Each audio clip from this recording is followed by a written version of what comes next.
अस्सलाम वालेकुम बच्चों, आपका बहुत बहुत स्वागत है हमारी क्लास 9 बायोलॉजी की वन शॉट लेक्चर की सीरीज़ का। आज हम पढ़ने वाले हैं क्लास 9 बायो का chapter number 1 science of biology. ये वन शॉट लेक्चर है, 1 घंटे में अगर आपने ये लेक्चर देख लिया, आपका ये पूरा चैप्टर डन। भले आपने पूरे साल ना पढ़ा हो, ये वन शॉट लेक्चर हमने इसलिए बनाया हुआ है ताकि आप अपनी एग्ज़ाम की तैयारी कर सकें। 2 महीने बचे हैं आपके एग्ज़ाम में। दिल लगा के खूब से आप मेहनत से पढ़ें और अपने अब्बा-अब्बा का नाम रोशन करें। ये वन शॉट लेक्चर फेडरल का मानचित्र ने आप लोगों के लिए बनाया ताकि आप टॉप कर सके फेडरल बोर्ड में। और साथ में आपकी एग्जाम की तैयारी के लिए कमेंट सेक्शन में आप जाएंगे, सबसे पहला कमेंट है, इसमें हमने आपके लिए फ्री के नोट्स डाले हुए हैं और ये कोई एआई जनरेटेड एमी फ्री नोट्स नहीं है। 2025 में हमारे 300 बच्चे थे बैच के जिनके 90% से ज़्यादा मार्क्स आए थे। हमने उनके नोट्स कंपाइल करके हमने इस गूगल ड्राइव में डाले हुए हैं ताकि आप अपने एग्ज़ाम की तैयारी कर सकें। 2 महीने बचे हैं, तो ये नोट्स आप जाके खोल लें, अपने एग्ज़ाम की तैयारी कर लें और आप भी है ना इन बच्चों की तरह टॉप मारें। भले आपने पूरे साल ना पढ़ा हो, कोई मसला नहीं। 2 महीने पहले पढ़ के आप भी है ना टॉप मार सकते हैं फेडरल बोर्ड। साथ में हमने हमारी एक रिविज़न बैच खोली है, जिसमें हम आपको ए टू ज़ी सारे कॉन्सेप्ट्स पढ़ाते हैं, रिवीजन कराते हैं, most important questions, most expected topics, model paper और साथ में 3 गेस्ट पेपर्स भी आपको देते हैं। हमारे इतने सारे बच्चे क्यों हैं जिनके 90% मार्क्स आ जाते हैं? क्योंकि वो हमारी बैच के हैं। हमारे पास पढ़ी है पाकिस्तान की टॉप फैकल्टी। तो अगर आप रिवीजन बैच ज्वाइन करना चाहते हैं, 800 रुपये सिर्फ एक सब्जेक्ट के, 2 महीने हम आपको ए टू ज़ी ज़ीरो से हीरो बनाएंगे। और अगर आप 3000 लेंगे तो सातों ही सातों सब्जेक्ट्स आपको मिल जाएंगी। ये व्हाट्सएप नंबर है, आप इधर हमें मैसेज कर लें और हम हमारी रिवीजन बैच में आपको ऐड कर लेंगे। व्हाट्सएप नंबर डिस्क्रिप्शन में पड़ा हुआ है, आप उसको जाके क्लिक कर लें और हमारी रिवीजन बैच में हम आपको ऐड कर लेंगे। तो अब शुरू करते हैं हम क्लास 9 बायो का chapter number 1 science of biology का 1 घंटे का one shot lecture. Hello students, कैसे हैं आप सभी लोग। आज के लेक्चर के अंदर हम आगाज़ करने जा रहे हैं क्लास 9 बायो का चैप्टर नंबर 1। क्लास 9 बायो की एक न्यू बुक आ गई है हमारे पास फेडरल बोर्ड की। हमारे पास यहाँ से आगाज़ होता है इस चैप्टर का, द साइंस ऑफ बायोलॉजी।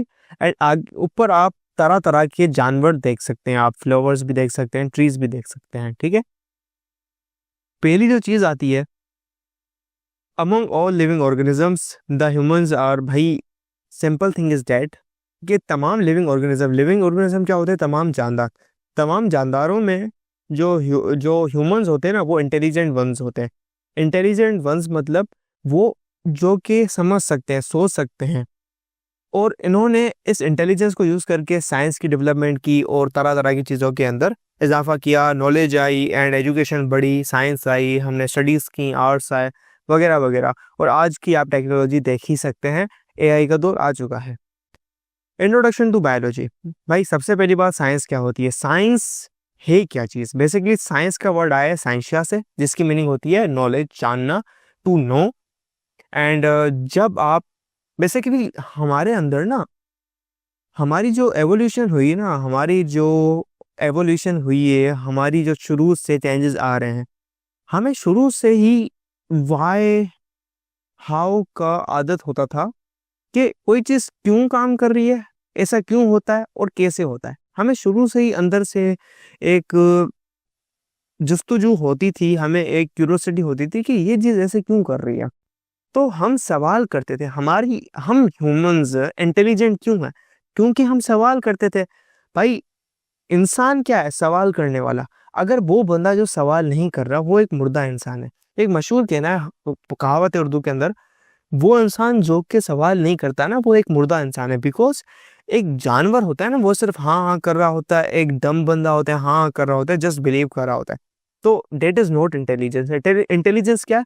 अगर आपके पास कोई नॉलेज आएगी तो आप इसको इंटरप्रेट करोगे, एंड वाइल इंटरप्रेटिंग आप इससे एजम्पशन बना सकते हैं, यार ये चीज़ ऐसे है तो ये चीज़ ऐसे होगी या होनी चाहिए। तो उस हवाले से आप क्वेश्चन करते हो, and that is totally intelligence. आप अपनी बलबूती पर उस नॉलेज को एक्शन के अंदर ला के एंड समहाउ आउटपुट निकाल रहे होते हो, डेट इज इंटेलिजेंस। आप जो है सवाल पूछते हैं, भाई लीव्स हरे क्यों होते हैं, फ्लावर्स का अलग अलग कलर क्यों होता है। तो ये पहला स्टेप है साइंस का, टू नो, नॉलेज, जानना। भाई science is a process of collecting information about the world around us. Basically मुझे अच्छी डेफिनेशन लगी, science is the process of collecting information. Basically वैसे हम साइंस की मीनिंग बताते हैं टर्म, बट इन्होंने बुक वाले ने साइंस को जो प्रोसेस कहा है, तो एक फीलिंग लाना साइंस के साथ, मतलब एक प्रोसेस है समथिंग लाइक। तो दिस इज फर्स्ट टाइम मैं साइंस को इस पर्सपेक्टिव से देख रहा हूँ। साइंस की definition, science is a process of collecting information, and I really love this. मुझे बहुत अच्छी लगी ये चीज़ जो इन्होंने लिखी है ना। आपको एक फीलिंग आ रही है that it's a process you are doing with, and ये एक प्रोसेस आपके साथ डील हो रहा है, तो हमें इसको पढ़ना भी चाहिए। Much of the time the first step in collect information is asking a question. पहली जो चीज़ होती है आस्किंग अ क्वेश्चन होता है। Why do I feel pain when I touch hot object? भाई पेन तो नहीं होगा यहाँ पे। Why do I feel hotness, या why do I feel something odd? Pain तो नहीं होता। वाई डू आई फील, एक कहते हैं ना हमें जलन महसूस होती है, जलन, जिसको हमें एक थर्मल जलन वो महसूस होती है, जल जाती है स्किन।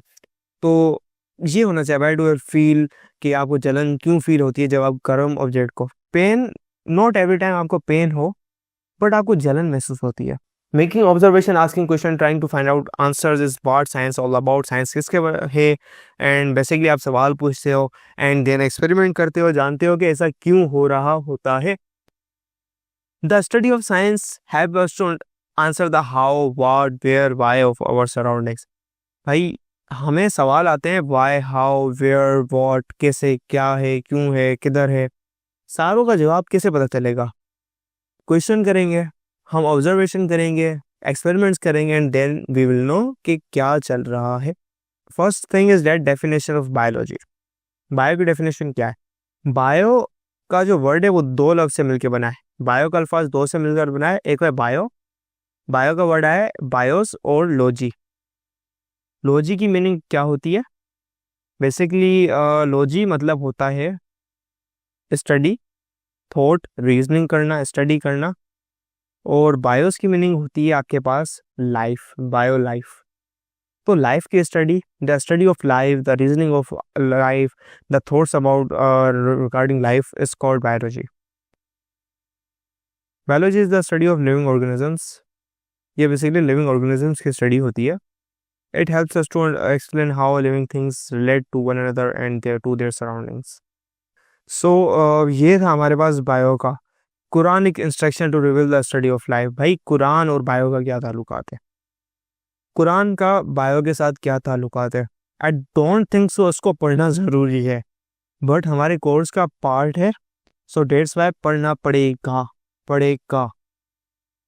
सो हमारे पास कुछ आयत हैं। सो हमारे पास कुरान और ये जो है आपके पास बायो का क्या ताल्लुकात है? Basically origin of life in water. देखिए हमारे पास एक आयत है, we made everything from water, ठीक है। बेसिकली हमें पता है कि हमारी बॉडी के अंदर 60 to 90%, यानी तकरीबन कहा जाता है 70 to 80% पानी पाया जाता है। सो आयत है कि हमें कुरान कहता है कि हमने, मतलब अल्लाह ताला कहते हैं हमने क्या, लिविंग थिंग्स को पानी से बनाया है। तो सबका एक कॉमन ओरिजिन है पानी। Okay, I really don't know कि ये ऐसे एग्जिस्ट करती है नहीं करती, हमारी बुक में लिखा हुआ है, सो आई बिलीव, और ये ऐसे ही है। हाँ जी, तो व्हाट वर वी सेइंग कि हमारे पास देखें, we made everything from water. So being non Muslim, मुझे नहीं पता कि ये क्या लिखा हुआ है, मैं इसको प्रोनाउंस नहीं कर पा रहा, पढ़ नहीं पा रहा, क्यों, मुझे अरबी नहीं आती, और आई डोंट नो कि ये इसी तरीके से एक चीज़ ऑथेंटिक है या नहीं है, बट आई बिलीव 100% ये प्रॉपर होगी। क्रिएशन ऑफ मैन, ठीक है, he made man from clay like the Potter.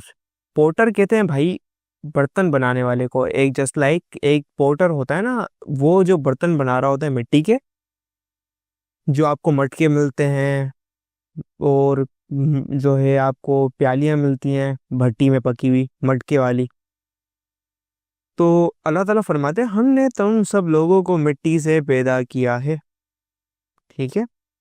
Creation of man consist of two step. The first step was from the creation of water, creation from water. The second step was to mix clay with water to create man. देखें, मिट्टी ली, मिट्टी में पानी mix किया और living organism बना दिया। तमाम यानी जानवर और हमारा जो इंसान है ये तमाम जो है कैरेक्टरिस्टिक लाइफ की रखते हैं अदर एनिमल्स के साथ। मतलब सब जानवरों को अल्लाह ताला ने क्या किया है, मिट्टी और पानी से मिलकर बनाया है। डेवलपमेंट के बारे में क्या हुक्म है? Then fashioned we the drop a cloud, then fashioned we the cloud a little lump, then fashioned we the little lump bones, then clotted the bones with flesh. The sequence of developmental stages is described in Quran many times.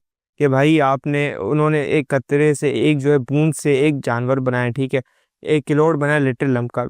देखें, drop of यानी आपके पास जो when आपके पास male hormone जो है female hormone के साथ मिलता है। सो दिस ये उस चीज़ के साथ मिला रहा है भाई, एक कतरे से भाई हमने तुम्हें बनाया, उसके बाद आपके पास जो स्टेजेस आई आपके पेट के अंदर, ओके, जाइगोट की फॉर्मेशन हुई और आपके पास आया एम्ब्रियो की फॉर्मेशन हुई, जाइगोट हुआ, फलाना ठिकाना, जो आगे आप पढ़ेंगे। Then fashion we the little lump bones, bone की फॉर्मेशन होना लगी, छोटी छोटी बोन्स बनना लगी, आपका ढांचा बनना लगा, ठीक है, आपका ढांचा बनता गया, आपका स्ट्रक्चर बनता गया। देन आपके बोन्स में फ्लैश यानी गोश्त आता गया, टिश्यूज भरते गए। ओके, ये अगेन एंड अगेन ऐसी कुरान के अंदर हुक्म आया कि हमारा ये क्रिएशन हुई कैसे। ओके, तो ये 3 आयत हैं एंड मे बी पेपर के अंदर आ जाए, बट एंट्री टेस्ट के अंदर इसी हवाले से कोई चीज़ नहीं आती। Then Muslim scientist have made great contribution to the field of biology. भाई मुस्लिम साइंटिस्ट थे जाबिर बिन हया, अब्दुल मालिक असमाई, अब्दुल होगा I think so, Abu Ali Sinha. इन्होंने क्या किया है, प्लांट्स और एनिमल्स की स्टडी की, डेवलपमेंट की, बायो के अंदर थ्योरीज दी।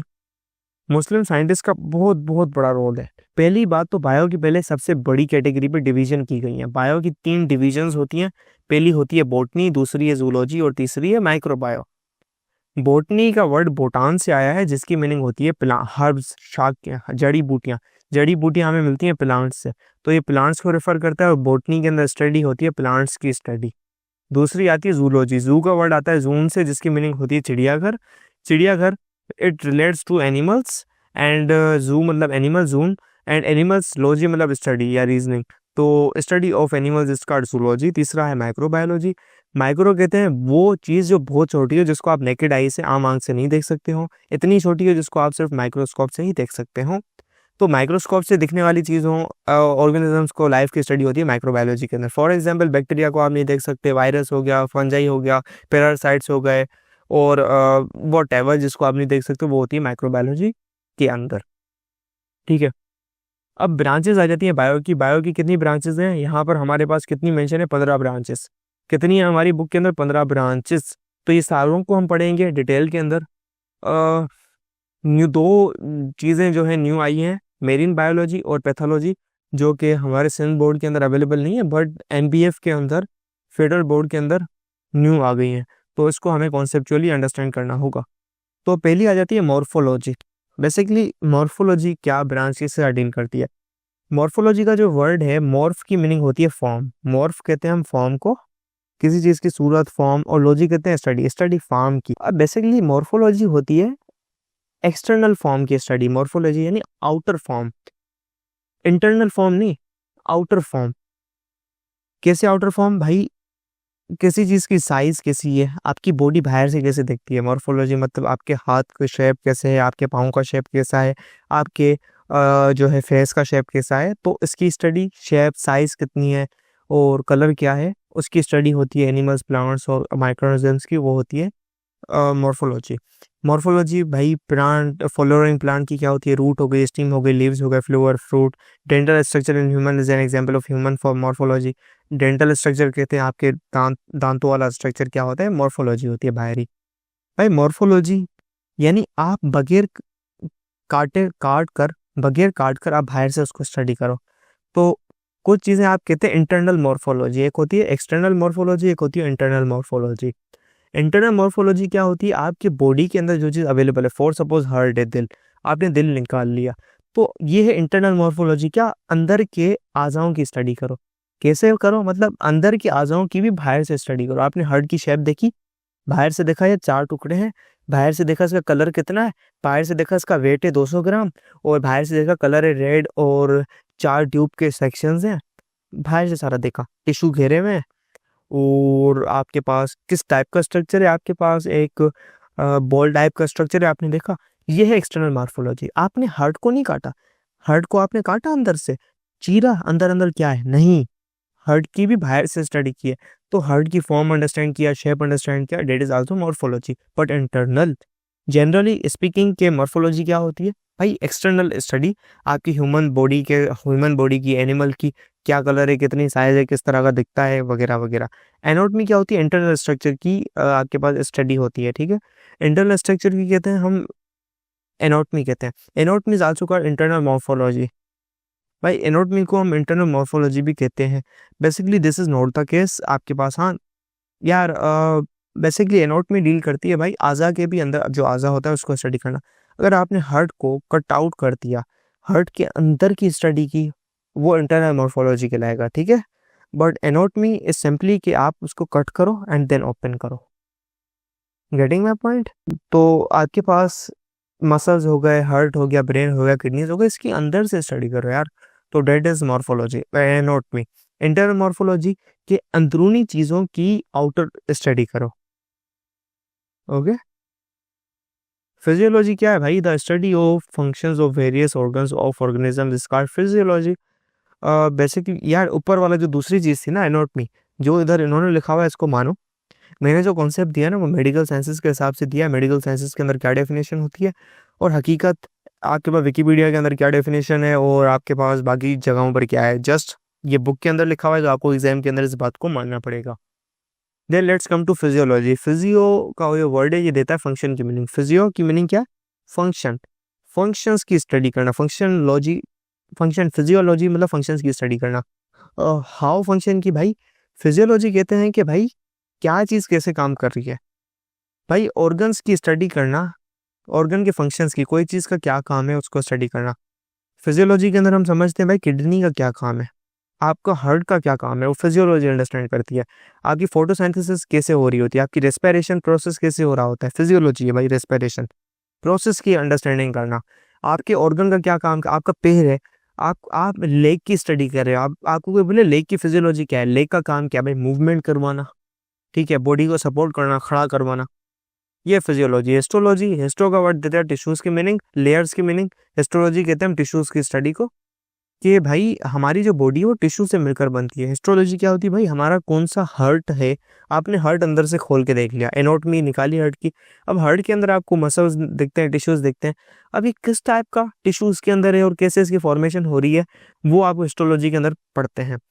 भाई टिश्यूज की, ऑर्गेनिज्म की स्टडी करना वो कहते हैं वो हिस्टोलॉजी। एग्जाम्पल एपिथेलियल टिश्यू, जो कि आपके पास कंटिन्यूस लेयर बनाता है आपकी स्किन की। आपका हाथ है, हाथ की जो स्किन है वो होती है एपिथेलियल टिश्यू की मिलकर बनी हुई। साइटोलॉजी, बेसिकली साइटोलॉजी होती है, साइटो कहते हैं हम सेल को, लॉजी कहते हैं study, the study of cell, cell के फंक्शन की, सेल के स्ट्रक्चर की स्टडी करना। साइटोलॉजी के अंदर दो चीज़ें आती हैं, जो है फिजियोलॉजी आती है सेल की फिजियोलॉजी इंक्लूड हो जाती है, और सेल की स्ट्रक्चरल जो है एनाटॉमी एंड मॉर्फोलॉजी इन्वॉल्व हो जाती है। बेसिकली सेल की एनाटॉमी कहा जाता है उसे, सेल एनाटॉमी। जेनेटिक्स, भाई जीन्स की स्टडी करना। जेनेटिक्स क्या होती है, जीन किसे कहते हैं भाई, जीन हमारे पास एक ऐसी चीज़ होती है, जीन एक ऐसी चीज़ होती है जो कि इन्फॉर्मेशन कैरी करती है। अगर आपने अपने देखा है कि आपकी फेस, कहते हैं ना भाई यार तुम अपने बाप पे गए हो, तुम अपनी माँ पे गए हो, तुम अपने पप्पो से मिलते हो, भाई कैसे, ये सुना हो यार, आपके ऊपर गया है बिल्कुल। भाई ये जीन्स होते हैं जो पेरेंट्स से बच्चों के अंदर जाते हैं, बाप से पेरेंट्स से बच्चों के अंदर जाते हैं ये चीज़ें। ये इन्फॉर्मेशन होती है, जो जीन होते हैं वो ट्रांसफ़र होते हैं जनरेशन टू जनरेशन, जिसकी वजह से आपकी डेवलपमेंट हो पाती है। तो आपको ये नहीं कहेगा यार ये जो है ना आपके पड़ोस के अंदर जो शौकत भाई है ना उसका बेटा है, मतलब इसकी जो शक्ल है शौकत भाई पे जा रही है, तो वो नहीं कहेगा, तो उसका जो मतलब है वो गलत हो जाएगा एंड 2-4 चमाटे मिल जाएँगे आपको अच्छी खासी।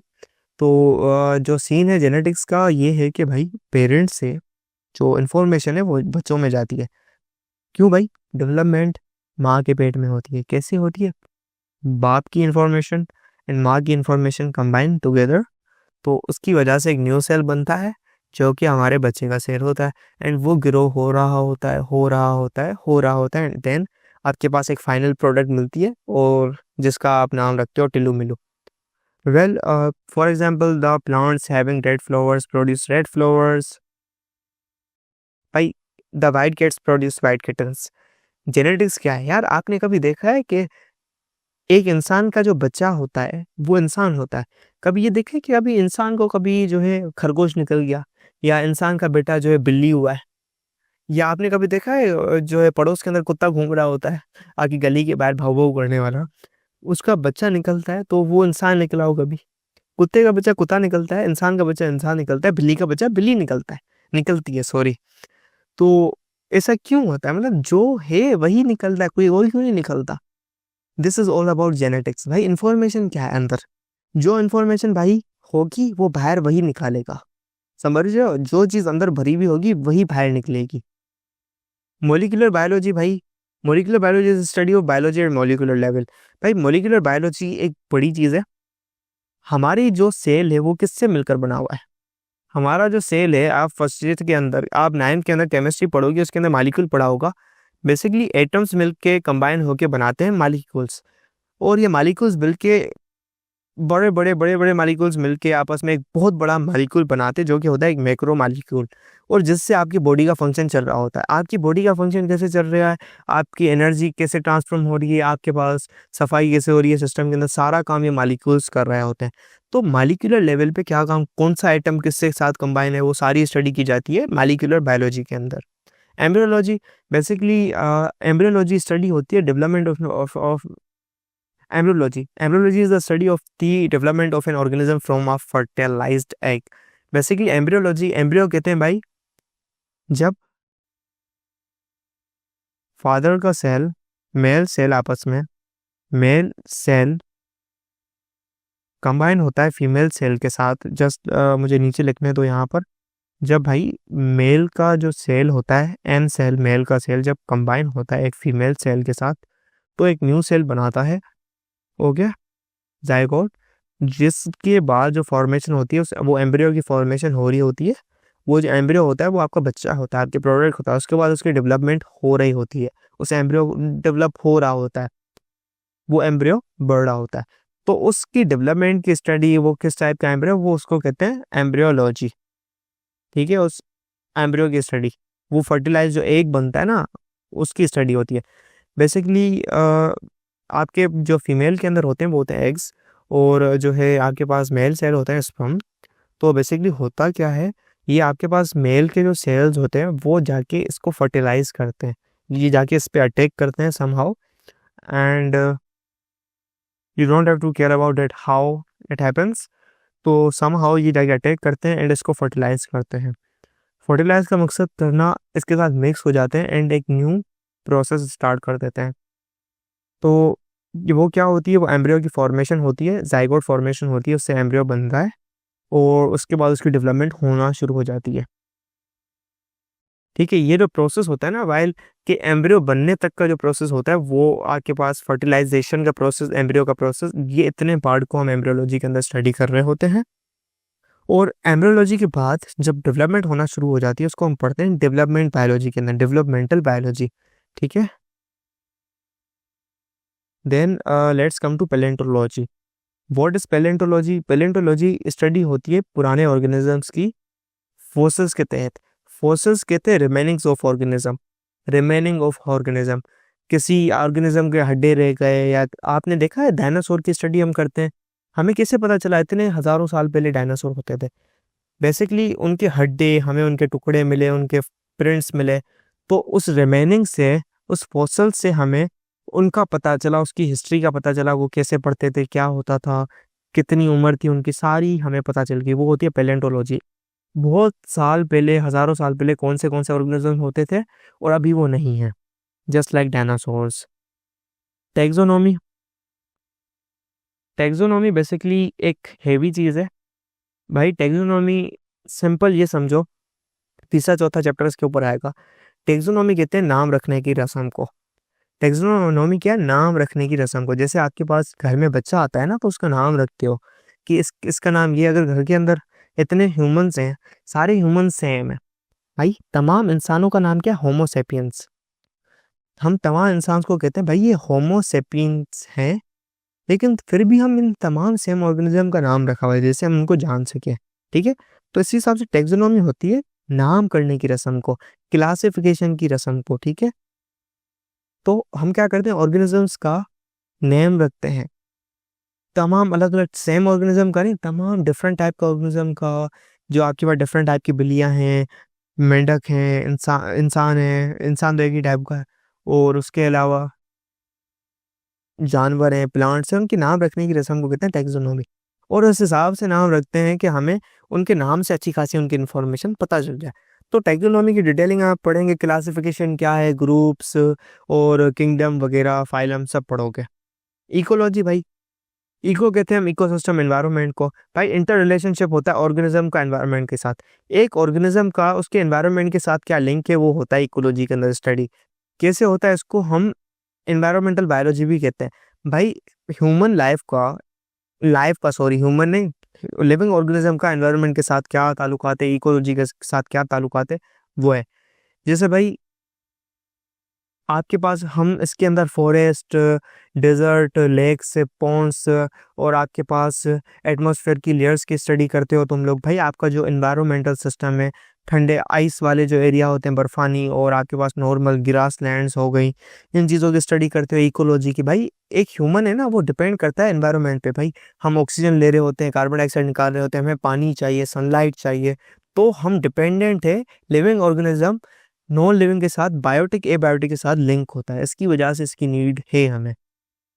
हमें इकोलॉजी, एनवायरमेंटल बायोलॉजी हेल्प करेगी कि हम एनवायरनमेंट को कैसे अच्छा कर सकें, कितनी नीड है, आगे जाके क्या होगा, सारी चीज़ें इसके अंदर पढ़ी जाती हैं। मेरीन बायोलॉजी, मेरीन कहते हैं पानी को भाई। पानी के अंदर जितने भी ऑर्गेनिजम्स पाए जाते हैं, इवन प्लांट हो, इवन एनिमल हो, कोई भी हो, बिला बिला बिला, सारों की स्टडी जो सीज के अंदर में जो है होते हैं, पानी के अंदर रहते हैं, समंदरों के अंदर होते हैं, डॉल्फिन, फिश आपके पास, और जो भी हो गया, उन सब की स्टडी की जाती है इसके अंदर। स्टार फिश हो गया, जेली फिश हो गई, वगैरह वगैरह। पैथोलॉजी, पैथोलॉजी हम कहते हैं बेसिकली ये ब्रांच है साइंस की, जो भाई बायो की ब्रांच है, साइंस की तो नहीं कह सकते, बायो के तो अच्छा है, बायो की ब्रांच है, which deals with the study of and diagnosis of disease. Basically pathology क्या है भाई, स्टडी होती है डिजीज की। भाई पैथोलॉजी क्या है, एक किसी को बीमारी हो गई, आपको बुखार हो गया, पैथोलॉजी क्या करेगी यार, इसको पहले तो डायग्नोस करेगी, इसको हुआ क्या है, बुखार है, नज़ला है, बुखार है। देन पैथोलॉजी का काम क्या हो, ये बुखार क्यों हुआ है, किस वजह से हुआ है, किसने आके अटैक किया, वाई, क्या इसको कोई इन्फेक्शन है, क्या किडनी फेलियर है, क्या इसका कोई ऑर्गेनिज्म इसकी नाक के अंदर चला गया है, या इसको कोई वायरस कर दिया है इसको, या इन्फेक्शन हो गया है, या कोई एक माल फंक्शनिंग हो गई है किसी ऑर्गेनिज्म के ऑर्गेनल की, वो स्टडी की जाएगी पैथोलॉजी के अंदर, कोई चीज़ क्यों हुई है। इम्यूनोलॉजी, भाई इम्यूनोलॉजी कहते हैं, इम्यून कहते हैं भाई डिफेंस को। इम्यूनोलॉजी स्टडी होती है डिफेंस सिस्टम की। डिफेंस कहते हैं हमारे, आपने सुना होगा हमारे मुल्क का डिफेंस सिस्टम, बचाव का सिस्टम, डिफेंस सिस्टम कहते हैं बचाव का सिस्टम, अपने आप को बचाने का सिस्टम। देखो कोई ऑर्गेनिज्म है, कोई बैक्टीरिया अगर आपके ऊपर अटैक करता है, तो आपके ह्यूमन सेल्स होते हैं ना, वो जब अटैक करता है तो उसके ऊपर कोई एंटर हो जाता है, तो उसके ऊपर अटैक करते हैं, उसको मार देते हैं। ये सिस्टम होता है डिफेंस मैकेनिज्म। इम्यूनोलॉजी क्या होती है, सिस्टम की स्टडी, कि भाई कोई भी एक हजार्डियस या आपके पास नुकसानदार डेंजरस ऑर्गेनिज्म आपके बॉडी के अंदर एंटर हो गया, या कोई चीज़ एंटर हो गई, तो आपकी बॉडी इसके ऊपर एक्शन लेगी और उसको किल करने की कोशिश करेगी, डिफेंस करेगी। तो दिस इज उसकी स्टडी इम्यूनोलॉजी होती है। भाई इम्यूनाइजेशन एक प्रोसेस होता है जिसके अंदर एक बंदा जो है क्या हो जाता है, इम्यूनाइज हो जाता है। इम्यूनाइज होने का मकसद क्या है कि बेसिकली आप, इम्यूनाइजेशन एक प्रोसेस हो जाता है जिसके अंदर एक इंसान इम्यूनाइज हो जाता है। आप, एक इंसान वैक्सीन लगाता है, वो वैक्सीन क्या करती है, वो एक प्रोटेक्शन कर देती है, एक प्रोटेक्शन मैकेनिज्म क्रिएट कर देती है उस बॉडी के अंदर। कोई भी उस टाइप का ऑर्गेनिज्म है, आपको पोलियो की वैक्सीन लगी हुई है, अब पोलियो का ऑर्गेनिज्म आपकी बॉडी के अंदर आएगा तो वो वैक्सीन उसको किल कर देगी, आने ही नहीं देगी। तो वैक्सीन के थ्रू इम्यूनाइज होने का मकसद किसी डिजीज, किसी डिसऑर्डर के अगेंस्ट वो होता है इम्यूनाइजेशन। भाई मैंने देखा नहीं था, पोलियो की एग्जाम्पल है, मैंने लिटरली नहीं देखा था, वो यहाँ पे भाई एग्जाम्पल दे दी। कोरोना वायरस, अच्छी बात है, कोरोना लग गया, डेंगू हो गया, आपके पास ये जो वैक्सीन लग जाती है, कोरोना वायरस की जो आपके पास वैक्सीन लगती है वो आपको इम्यूनाइज करती है। और सबसे इंटरेस्टिंग बात बताऊँ, 2-3 साल पहले बेरारी के लोग बोलते थे, मतलब जो वो लोग जो कि बेरारी के अंदर होते हैं, गांव के अंदर होते थे, वो कहते हैं इसकी वजह से भाई हार्ट फेल हो जाता है और हमारी बॉडी वीक हो जाती है, बंदे मर जाते हैं। शहर का बंदा ना, मम्मी डैडी और टॉप क्लास का कोई मानता नहीं था इस बात को, कहते थे यार ये झाइल बेवकूफ लोग, फाइजर नहीं लगवा रहे, ये नहीं लगवा रहे, भाई मर जाएंगे। एंड 3 साल के बाद जो यूएस डिपार्टमेंट्स हैं, ठीक है, जो कि इन डिजीज़ के ऊपर रिसर्च करते हैं, और इस जो है आपके पास जो फाइजर हो गई और आपके पास जो वैक्सीन होती हैं उसकी रिसर्चिंग करते हैं, तो उनसे पता चला बेसिकली 2007 से हार्ट अटैक्स का रेट कम होता गया, कम होता गया, कम होता गया। 2020 तक जो हार्ट अटैक का रेट था ना वो कम हो रहा था, ठीक है, पहले अच्छे खासे थे, वो कम हो गया था। 2020 के बाद ये रेट फिर से चढ़ना शुरू हो गया, ठीक है। इन दिस पीरियड हमारे पास यहाँ पर आपकी जो कुछ दवाएं थी वो जो है ना बंद होना शुरू हो गई। आपके पास जो वो ऐसे प्रोडक्ट्स थे जो कि कंटेमिनेट थे, इस पीरियड के अंदर बैन होना शुरू हो गए, उनके ऊपर रेस्ट्रिक्शन लगना शुरू हो गई। 2020 के बाद ये ग्राफ ऊपर चढ़ा गया। और किन का चढ़ा है ग्राफ आपको पता है? इसके अंदर वो तमाम लोग शामिल हैं जिन्होंने कोरोना की वैक्सीन लगाई है। ये एक रिसर्चेस नहीं है, 5 से 6 रिसर्चेस है।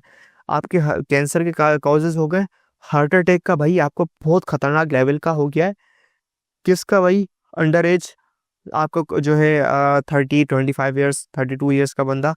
रिसेंटली अभी 3 महीने पहले एक 18 या 17 साल का एथलीट था, उसको हार्ट अटैक आ गया, एंड उसने भी 2 साल पहले ऑलरेडी ये लगवाई थी।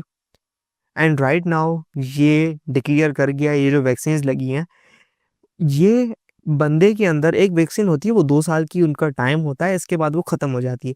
ये जो चीज़ अंदर इंसर्ट की गई है वो लाइफ टाइम इंसान के अंदर चली गई है, ये चीज़ लाइफ टाइम रहेगी एक इंसान के अंदर। और इसने आपकी बॉडी का पैटर्न चेंज कर दिया है, और इसकी वजह से रिस्क आपके पास बढ़ गया है, आपके पास हार्ट अटैक्स का, बाकी चीज़ों का। एंड राइट नाउ पूरी यूएस के अंदर ये डिक्लेयर कर किया है। आप कहो तो मैं आपको रिसर्च वर्क आपको जो इनके हैं मैं भेज सकता हूँ, आपके पास जो फाइल्स हैं, तो समझ रहे हैं व्हाट्स गोइंग ऑन। तो जो समझ रहे हो ना आपके, ये जो चीज़ हमारे पास रिसर्चेस आ रही हैं, हमारे अच्छे के लिए हो रही हैं, डॉक्टर्स हैं पाकिस्तान के बड़े बड़े नाम रोशन कर रहे हैं। राइजेक एक चीज़ है जो कि किसी को गर्मी चढ़ जाती है ना, ज़्यादा गर्माइश हो रही है भाई, तो उस बंदे की गर्मी उतारने के लिए ये शाशा दिया जाता है, ठीक है, पानी में मिला के पी लो, तुम्हारी जो गर्मी है ना अंदर की भड़ास सारी निकल जाएगी। तो राइजेक यूरोप के अंदर बैन है, अमेरिका यूरोप के अंदर बैन है, आपको कहीं पे भी नहीं मिलेगी इतने सालों से। क्यों बैन है भाई? ये स्टमक का कैंसर कोज करती है, बट इन पाकिस्तान डॉक्टर 6-6 दिन के लिए राइजेक देता है, और एक दिन में 3 से 4 दफ़ा के लिए, getting my point, heavy dose देता है, और 5 से 6 दफ़ा। भाई कहीं पे भी गर्मी हुई, आपको जलन हो रही है, डाइजेशन सही नहीं है, राइजेक खा लो। तो पाकिस्तान के अंदर खुलेआम चल रही है, जो कि कैंसर कॉजिंग है, डिक्लेयर्ड है भाई, कैंसर करेगी, इसको बैन कर दो। Getting my point? फार्माकोलॉजी, भाई फार्माकोलॉजी स्टडी होती है ड्रग्स की, ठीक है। आप फार्माकोलॉजी के ना 2 चीज़ें होती हैं, समझ लो 2 चीज़ें होती हैं फार्माकोलॉजी के अंदर।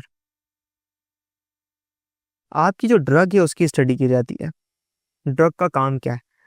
2 टाइप की स्टडीज होती हैं बेसिकली। ड्रग जब आप खाते हो ना, इनटेक करते हो, आपकी ड्रग ने आपकी बॉडी के ऊपर क्या रिस्पॉन्स जनरेट किया, फार्माकोलॉजी इसके ऊपर डील करेगी। दूसरा क्या स्टडी करेगी, आपकी बॉडी ने इस ड्रग के ऊपर क्या रिस्पॉन्स किया, पहले ड्रग ने बॉडी के ऊपर क्या इम्पैक्ट लाया, और बॉडी ने ड्रग के ऊपर क्या रिस्पॉन्स क्रिएट किया। दीज आर टोटली 2 क्वेश्चंस, या 2 अलग अलग क्वेश्चन है, और ये 2 अलग अलग चीज़ें। ड्रग ने बॉडी के ऊपर क्या इफेक्ट लाया, देन इसके रिस्पॉन्स के अंदर बॉडी ने ड्रग के ऊपर क्या इम्पैक्ट लाया, उसको बाहर निकाल दिया या पूरी बॉडी के अंदर फैला दिया, कितनी देर में फैलाया, ये स्टडी की जाती है फार्माकोलॉजी के अंदर।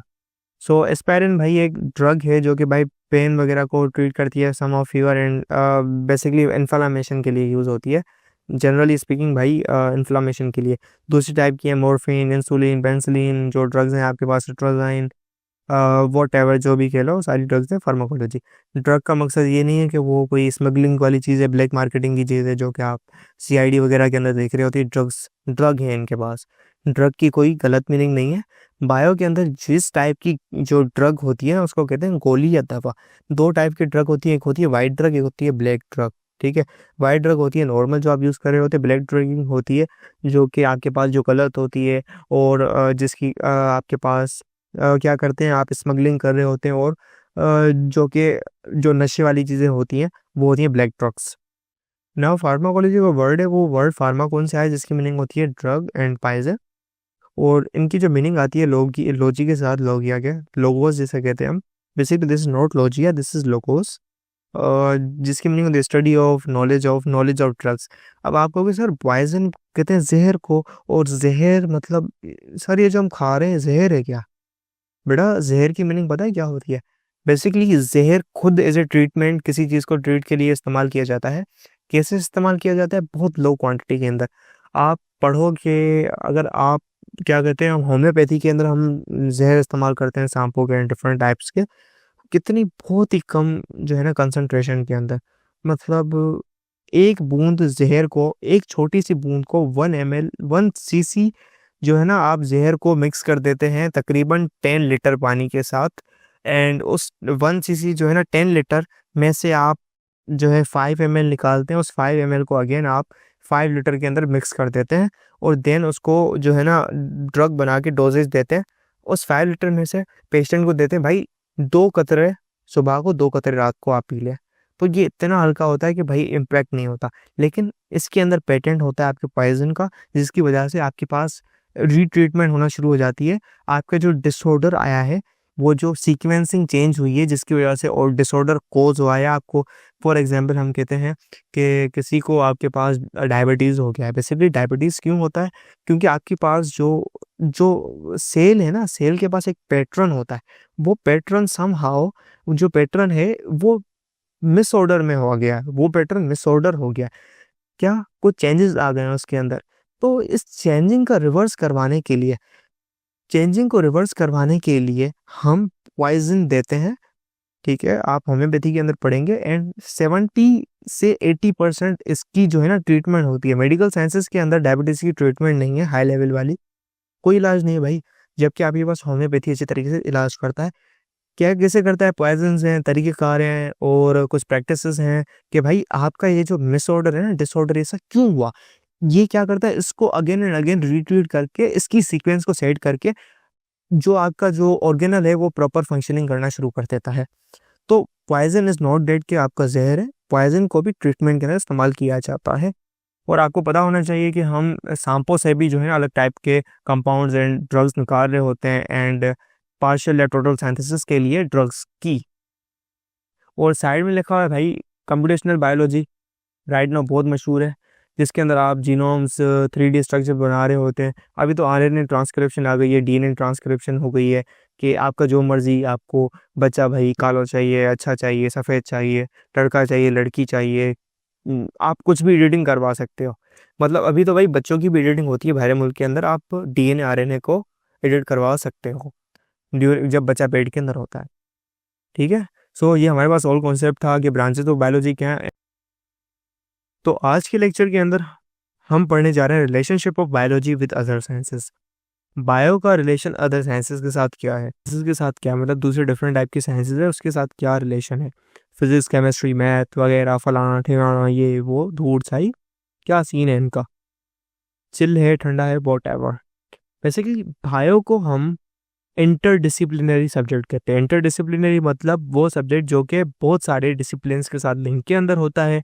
द एनिमल्स मूव, वॉक और रन प्रिंसिपल्स ऑफ फिजिक्स, भाई एनिमल्स कैसे जंपिंग करते हैं, भागते हैं, दौड़ते हैं, फिजिक्स की मोशन को अंडरस्टैंड करवाते हैं। उनकी मोशन फिजिक्स के प्रिंसिपल्स पर होती है। जैसे उनके जो लिम्स होते हैं हमारे, जो लिवर की तरह काम करते हैं। लीवर मतलब मोशन करवाने के लिए, जो हमारे पैर जो आगे होते हैं ना, तो वो मूवमेंट होती है इनकी। तो वो कैसे होती है भाई, वो हम फिजिक्स के अंडरस्टैंड करते हैं। भाई ये कैसे आगे मुड़ा है, तो उसके एंगल पे मुड़ा है, और ये कैसे इसकी मूवमेंट हो रही है। The behaviour of atoms and molecules underline and explain the behaviour of living cell. भाई हमारा जो सेल होता है वो एटम्स और मॉलिक्यूल से मिलकर बना हुआ है। ये किसके अंदर स्टडी की जाता है? केमिस्ट्री के अंदर। हम उनके physical properties, structure, chemical properties and उनका रोल समझते हैं, कैसे बिहेव करता है, कैसा रिएक्शन होता है, क्या हमें प्रोडक्ट मिलती है, सारा केमिस्ट्री डील करवाती है। भाई केमिस्ट्री की अंडरस्टैंडिंग हो तो ज़रूरी है इसके लिए। सो बायोलॉजी एक आइसोलेटेड साइंस नहीं है। आइसोलेटेड मतलब अकेली साइंस नहीं है, ये एसोसिएट होती है बाकी ब्रांचेस ऑफ साइंस से भी, केमिस्ट्री, फिजिक्स और फलाना ढिंगाना तमाम चीज़ों के साथ, टेक्नोलॉजी के साथ वगैरह वगैरह। तो रिलेशन क्या है अदर साइंसेस के? बायोफिजिक्स। भाई बायोफिजिक्स के साथ क्या है आपके पास? बेसिकली आप फिजिक्स के टूल्स इस्तेमाल कर रहे होते हैं। देखिए पेलेंटोलॉजी के अंदर कार्बन डेटिंग होती है। आप क्या करते हो? कार्बन 14 यूज़ करते हो, और उसकी वजह से मालूम करवाते हो कि भाई डायनासोर या ओल्ड जो एनिमल्स होते थे उनकी एजिंग कितनी थी, कितने साल पहले थे, उनके फॉसिल की स्टडी करते थे, आप कार्बन डेटिंग करते थे। फिजिक्स के प्रिंसिपल्स के ऊपर था। तो ये उस तरीके से लें। बायोकेमिस्ट्री आपके जो सेल के अंदर रिएक्शंस हो रहे हैं, आप सांस ले रहे हो, सांस बाहर निकल रही है, आप खाना खा रहे हो, वो डाइजेस्ट हो रही है, एंड देन आपकी बॉडी से एक्सक्रीट आउट हो रही है एज ए वेस्ट प्रोडक्ट। कैसे चल रहा है, मैकेनिज्म हो रहे हैं डिफरेंट टाइप के। तो केमिस्ट्री आपको एक्सप्लेन करते हैं कि एलिमेंट्स होते हैं केमिस्ट्री के अंदर, जो ऑक्सीजन है, हाइड्रोजन है, नाइट्रोजन है, आपकी बॉडी के अंदर प्रेजेंट है, कैसे बॉन्डेड है, क्या रिएक्शन है, क्या क्या मालिक्यूल है, ग्लूकोज है, प्रोटीन है, न्यूक्लियस है, डीएनए के अंदर क्या है, सारा स्टडी केमिस्ट्री के अंदर किया जाता है, और वो भी मॉलिक्यूलर केमिस्ट्री के अंदर। बायोस्टैटिक्स है, बेसिकली ये बायोस्टैटिक्स डेटा कलेक्शन के साथ डील करता है।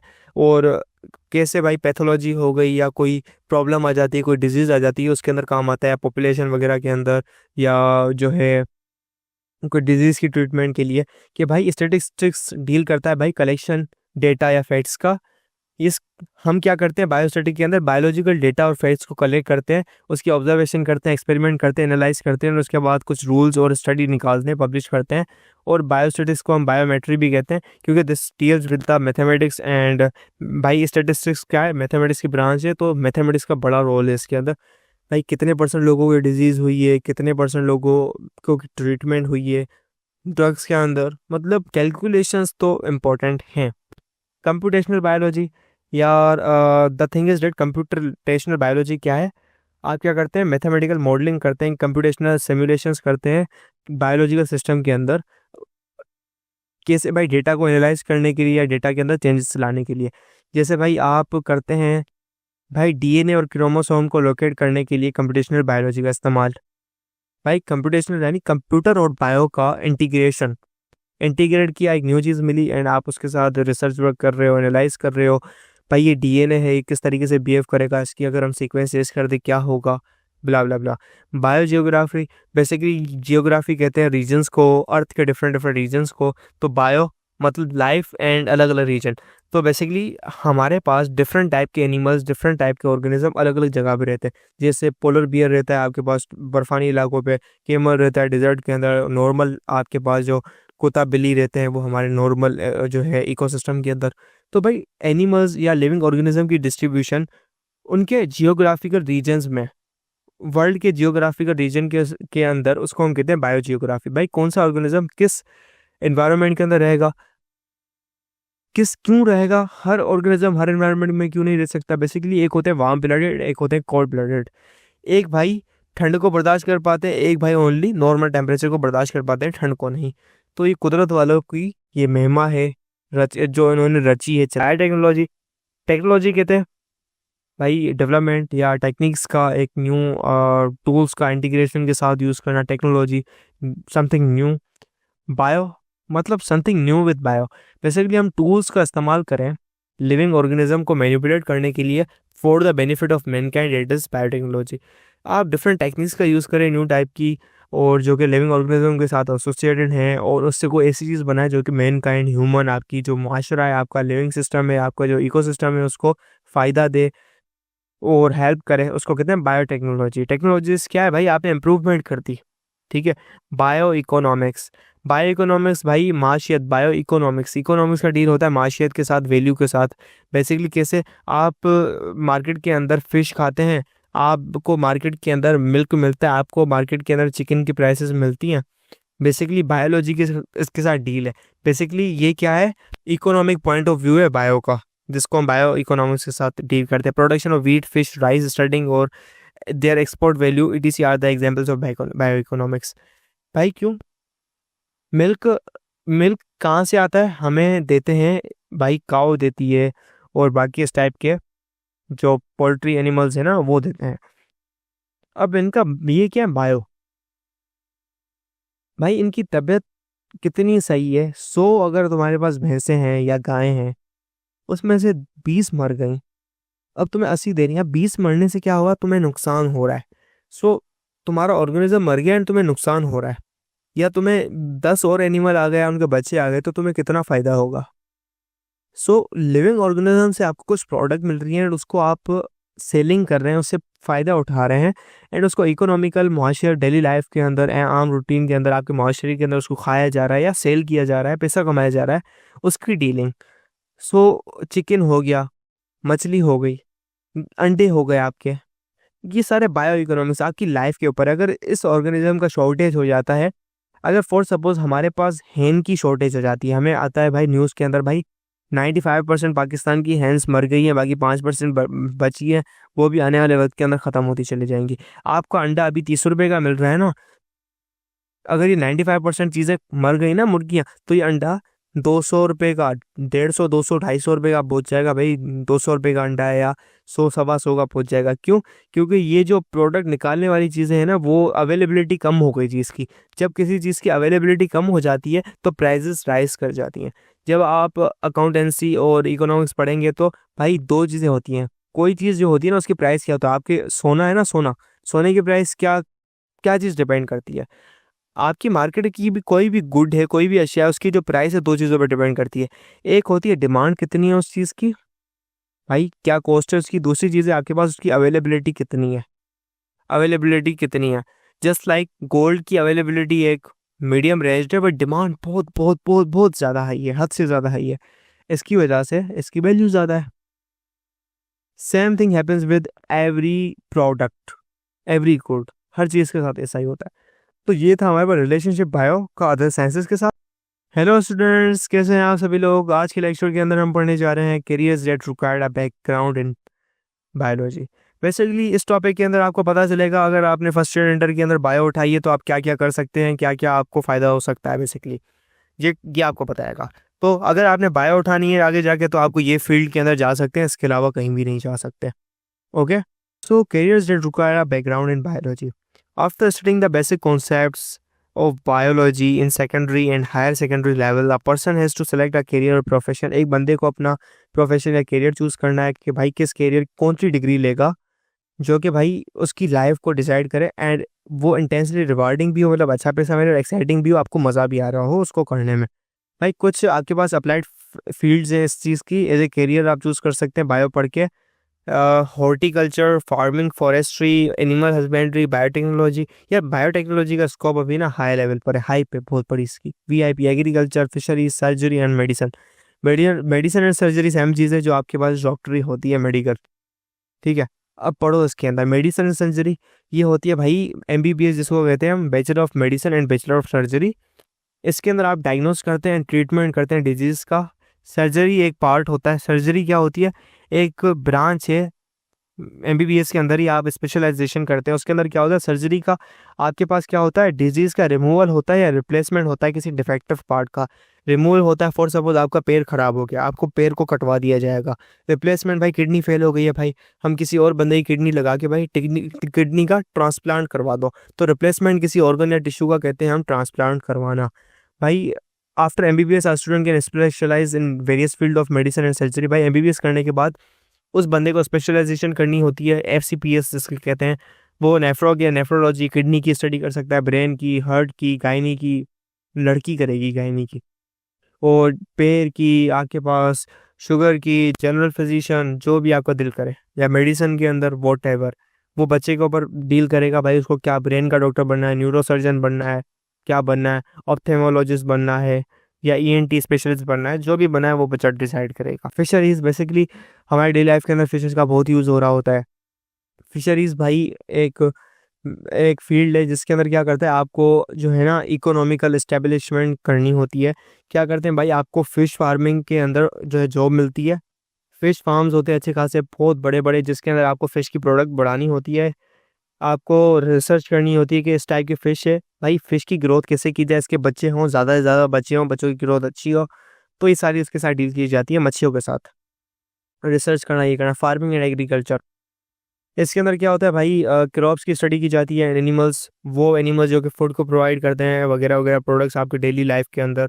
और काश के अंदर आपकी क्या होती है, कौन सी ड्रग्स यूज़ होती है, कौन से बैक्टीरिया डाले जाते हैं, कौन सी आपके पास पेस्टिसाइड डाली जाती हैं। आप एग्रीकल्चर प्रोडक्ट्स की जो है कैसे प्रोडक्ट की जो आपके पास कल्टीवेशन है उसको बढ़ा सकते हो। देखो नॉर्मली एक महीने के अंदर, 1 मंथ के अंदर आपको 20 किलो जो है ना मैंगो मिल रहा है। तो आपने क्या किया, एग्रीकल्चर एंड फार्मिंग और बायोटेक्नोलॉजी का यूज़ किया, इसके ऊपर दवा ववा छिड़की, अब 20 किलो की जगह आपको जो है ना 80 किलो मिल रही है प्रोडक्ट। ये किसका कमाल है भाई, फार्मिंग एंड एग्रीकल्चर का। आपने पेस्टिसाइड मारी, बायोटेक्नोलॉजी का यूज़ किया। भाई बायोटेक्नोलॉजी तो हर फील्ड के अंदर है ना, मेडिसिन के अंदर है, एनिमल हस्बेंड्री के अंदर भी है, तो ये आपस में भी इंटरेक्ट कर रही होती है। बायोटेक हर स्टेप के अंदर इन्वॉल्व हो रही होती है। Biotechnology is the general thing, okay. ये एक स्पेसिफिकेशन है, ये स्पेसिफिकेशन आप हर किसी के अंदर इम्प्लीमेंट कर सकते हैं। एंटोमोलॉजी भाई स्पेशलिस्ट क्या होता है, एंटोमोलॉजी भाई वो बंदा होता है जो स्टडी करता है इंसेक्ट्स की।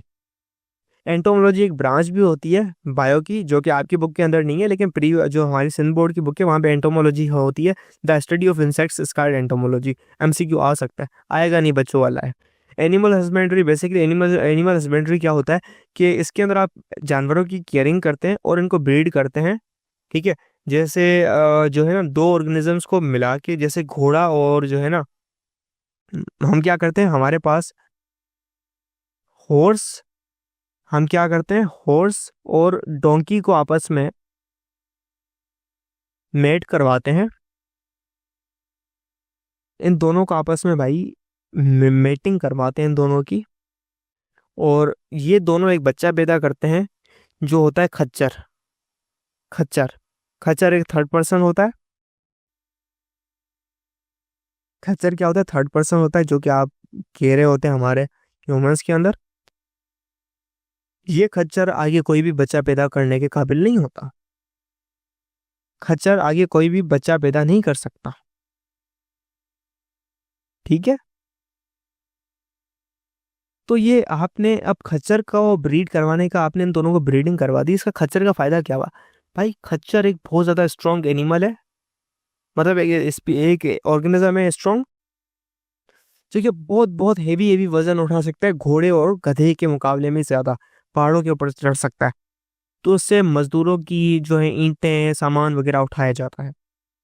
एनिमल ब्रीडिंग करवाते हैं हम, प्लांट्स की ब्रीडिंग करवाते हैं, this is what we do. आपके पास एनिमल हस्बेंड्री के बहुत बड़े बड़े जो है ना जो है चैम्बर्स होते हैं, वहाँ पे एक पूरी पूरी जो है ना एरिया बनाया हुआ होता है। एनिमल हस्बेंड्री का टंडू जाम के अंदर भी है, पूरा इंस्टीट्यूट बनाया हुआ है इन्होंने, वहाँ पे जानवर हैं, ये काम होते हैं।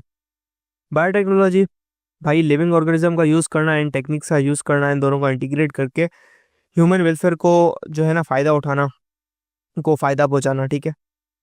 बायोटेक्नोलॉजी के अंदर क्या क्या है, कैरियर, बैक्टीरियोलॉजी बैक्टीरिया की, virology, molecular genetics, DNA transcription. भाई बायोटेक्नोलॉजी बहुत ज़्यादा इंपॉर्टेंट है। मेरी अगर सलाह दूँ तो कोशिश करो बायोटेक्नोलॉजी के अंदर जाओ। बाहर मुल्क के अंदर इसकी जो डिमांड है ना एमबीबीएस वगैरह से भी टॉप क्लास लेवल की है, और ये आने वाले दौर के अंदर बहुत बड़ा बूस्ट मारेगी। आजकल के दौर में हर कोई डॉक्टर बनना चाहता है, भाई हमने एमबीबीएस करना है, बायोटेक्नोलॉजी की तरफ कोई जा नहीं रहा। ये आने वाले दौर के अंदर सबसे ज़्यादा ग्रोथ वाली फील्ड है। हॉर्टिकल्चर, यार ये डील करता है आपके पास, हॉर्टिकल्चर डील करता है फ्लावर्स के साथ। फ्लावर्स के साथ कैसे यार, जो आप सजावट होती है ना स्टेजेस की या किसी प्रोग्राम की, आप फूल से सजावट करते हैं, ठीक है।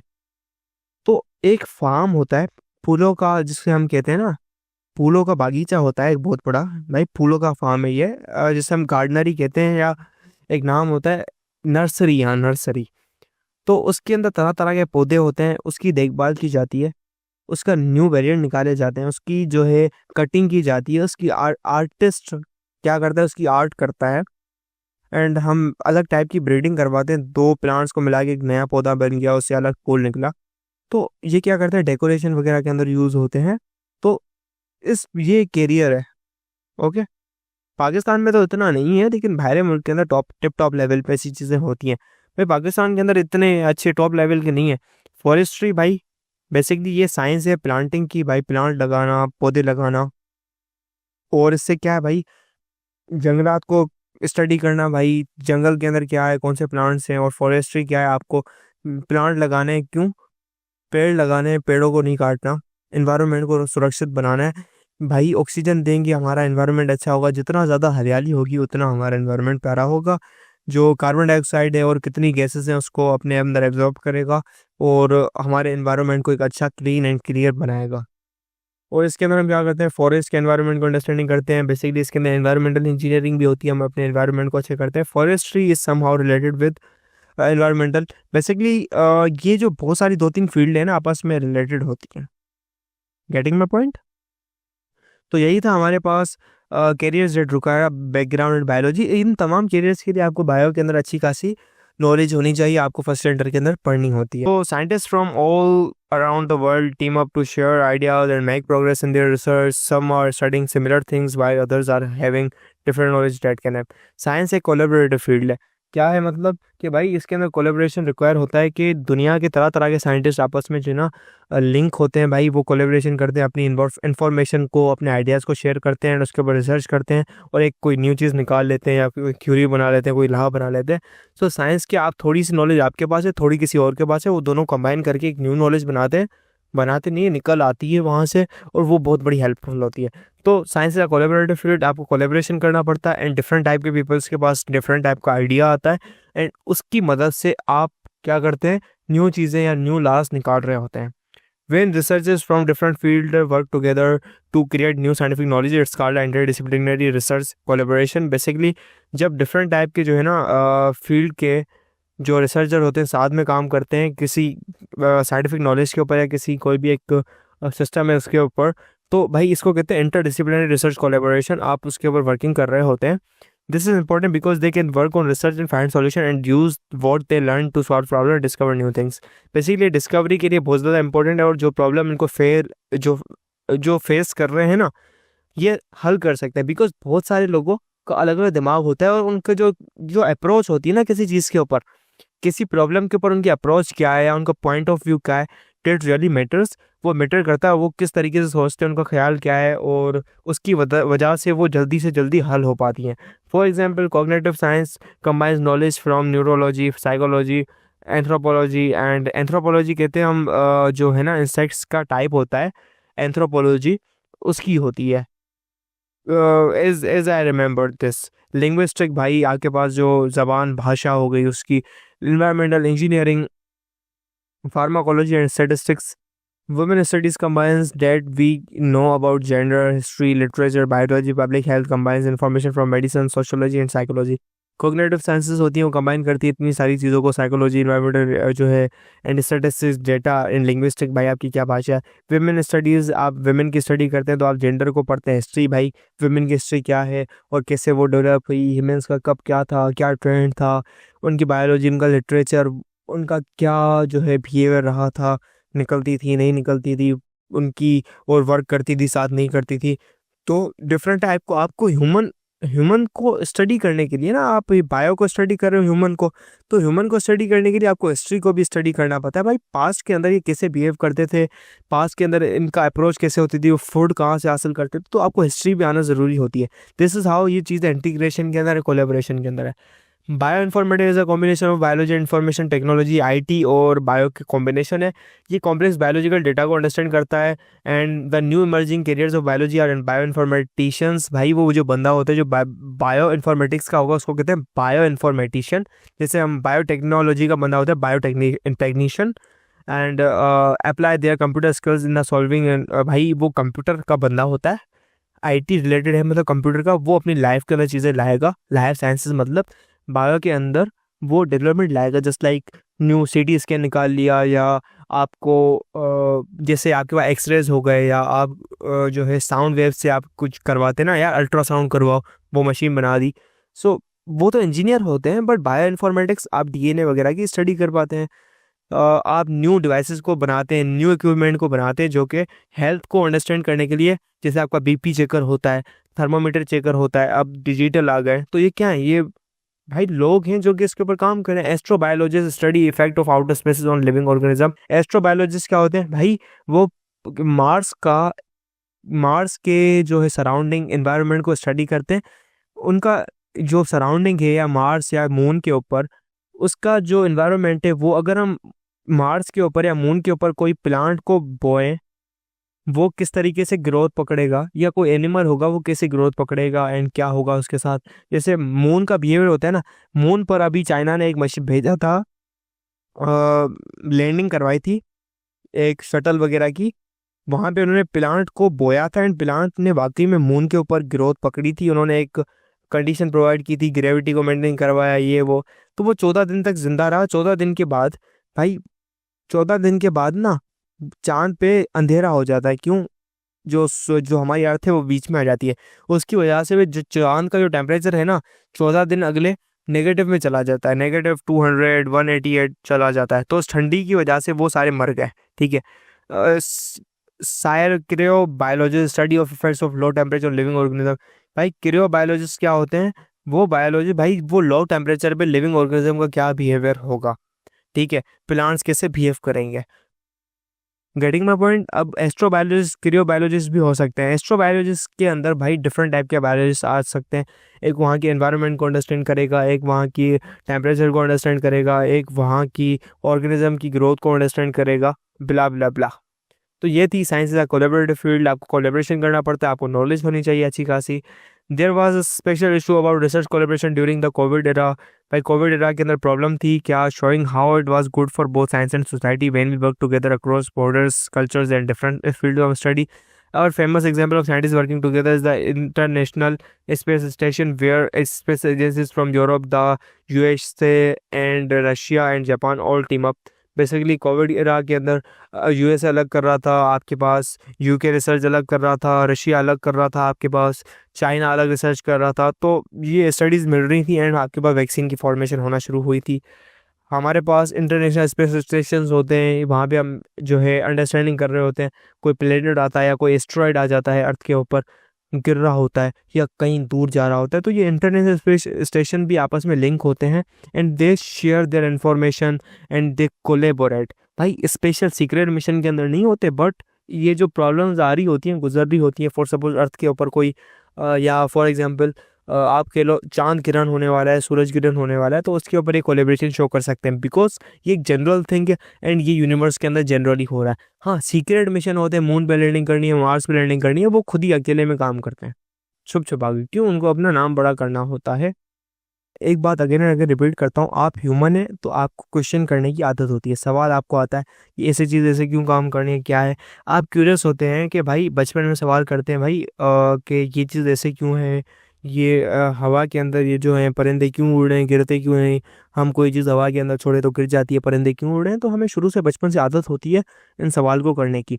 और जब बच्चे को स्कूल के अंदर लगाया जाता है और स्कूल पे लगाने के बाद उसके साथ ऐसा होता है, वो सवाल करना ही बंद कर देता है। शुरू के अंदर छोटा बच्चा होता है, पूछता है यार सर अल्लाह कौन है, भगवान कौन है, खुदा कौन है, हमें दिखता क्यों नहीं, ठीक है, या बहुत सवाल करता है। उसके बाद उसके साथ ऐसा कुछ होता है, ऐसा कुछ क्या, वो स्कूल के अंदर लगा दिया जाता है, उसके बाद वो आहिस्ता आहिस्ता सवाल करना ही बंद कर देता है।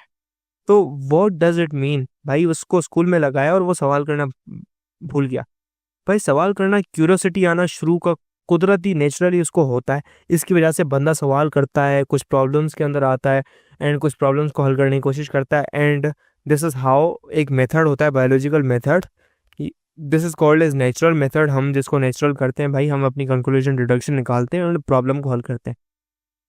ये जो चीज़ है भाई, स्कूल गया और सवाल करना बंद कर दिया, तो एक इसके ऊपर पॉडकास्ट है और कहता है भाई स्कूल क्रिएटिविटी को ख़त्म करता है। स्कूल क्या करता है, आपकी क्रिएटिविटी को ख़त्म करता है। सो बी क्रिएटिव।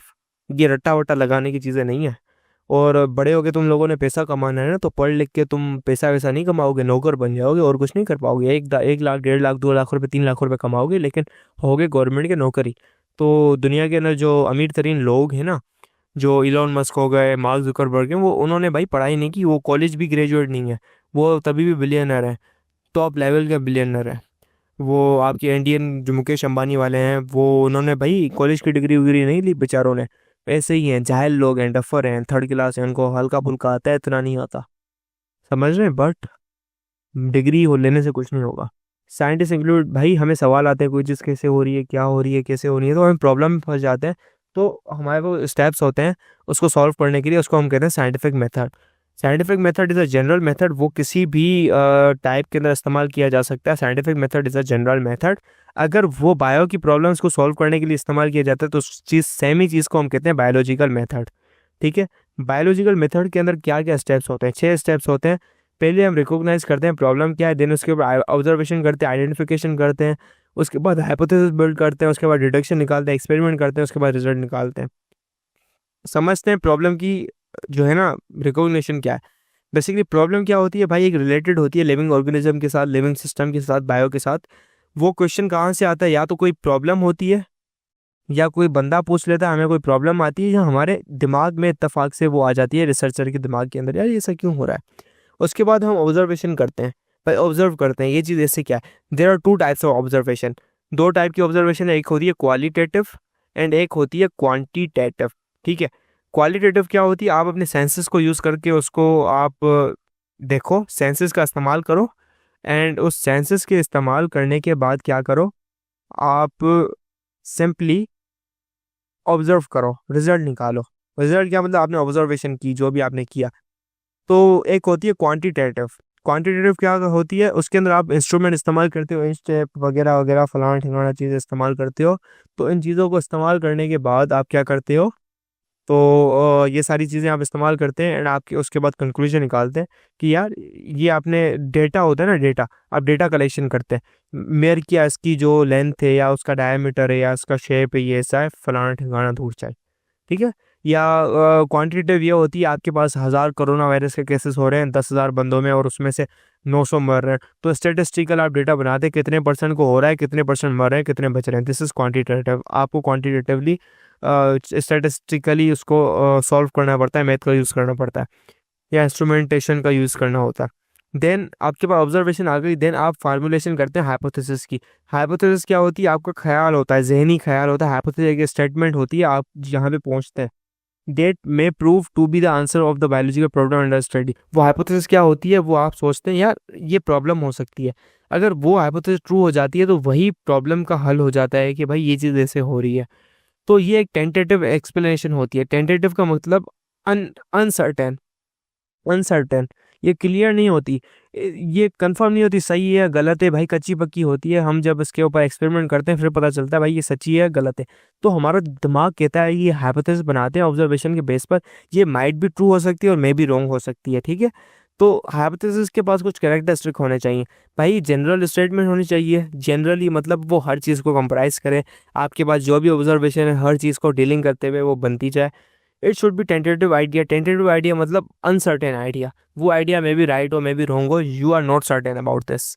तीसरा है भाई अवेलेबल ऑब्जर्वेशन को एग्री करे। जो आपके पास ऑब्जर्वेशन है, आप अपने आप की नहीं हरू की फेंकी ये ऐसा होगा, भाई ऑब्जर्वेशन के बेस पर हो।